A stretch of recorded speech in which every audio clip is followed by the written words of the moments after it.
la propagande ne fait pas le rayonnement de Poutine, elle aggrave son isolement. Et surtout, il ne parle pas de fascisme, mais carrément de nazisme.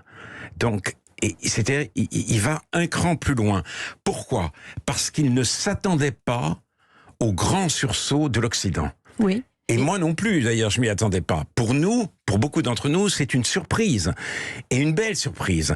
Parce qu'on pouvait penser que l'Amérique depuis Obama, avait décidé de tourner le dos à l'Europe pour s'intéresser exclusivement à la Chine. Quant à l'Union européenne elle-même, on pensait que celle-ci n'avait plus d'ennemis depuis la chute du mur de Berlin, et qu'en guise d'ennemi, elle ne cessait de pourchasser ses propres démons. Donc Poutine a réussi paradoxalement à nous unifier. Oui, parce que sinon, si vous voulez, l'ennemi de l'Europe, c'est l'ennemi intérieur, c'est-à-dire son sexisme, son racisme, son colonialisme, son post-colonialisme. Et tout d'un coup, l'Europe découvre en Poutine un véritable ennemi, et l'Union européenne et l'Occident tout entier décident de sanctions économiques très sévères, et même décide d'armer l'Ukraine jusqu'à frôler la co-belligérance.